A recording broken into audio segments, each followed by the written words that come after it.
America, Israel, Iran దేశాల మధ్య కొనసాగుతున్న యుద్ధ ఉద్రిక్తతల ప్రభావం విశాఖ స్టీల్ ప్లాంట్పై పడింది.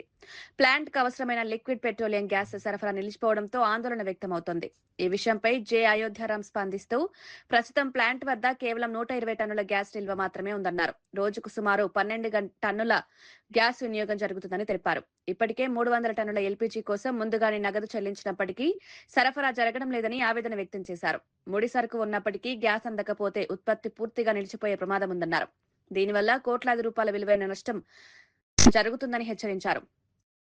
అమోనియా ఎరువుల తయారీ కూడా ఆగిపోతే రైతులకు తీవ్ర ఇబ్బందులు కలుగుతాయన్నారు. ఈ సమస్యపై రాష్ట్ర ముఖ్యమంత్రి వెంటనే స్పందించి కేంద్ర పెట్రోలియం శాఖతో మాట్లాడి గ్యాస్ సరఫరా పునరుద్ధరించేలా చర్యలు తీసుకోవాలని డిమాండ్ చేశారు. మంది శ్రామిక శక్తి కష్టపడి ప్రాసెస్ చేస్తే విశాఖపట్నం స్టీల్ ప్లాంట్ లో స్టీల్ బయటకు వస్తా ఉంది. ఈ స్టీల్ బయట రావడం ద్వారా విశాఖపట్నం స్టీల్ ప్లాంట్ కి ఫిబ్రవరి నెలలో 34 కోట్ల రూపాయలు లాభాలు వచ్చాయి. మార్చి నెలలో మరో 150 కోట్ల రూపాయలు లాభాల వైపు వెళ్లబోతా ఉంది. ఈ నేపథ్యంలో ఈ సమస్య వచ్చి పడింది. ఇదే జరిగితే స్టీల్ ఉత్పత్తులకి మార్కెట్లో డిమాండ్ పెరుగుతుంది. కృత్రిమ కొరత సృష్టించి డబ్బులు చేసుకునేందుకు బ్లాక్ మార్కెట్లో అమ్మేదానికి అవకాశం ఉన్నది. రెండోది, రైతులకి అమోనియా పుష్కర ప్లాంట్ పేరుతో స్టీల్ ప్లాంట్ ఉత్పత్తి చేస్తూ ఉంది.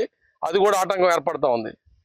అట్లాగే మెడికల్ ఆక్సిజన్ ఉత్పత్తి చేసి బయట సరఫరా చేస్తూ ఉన్నది.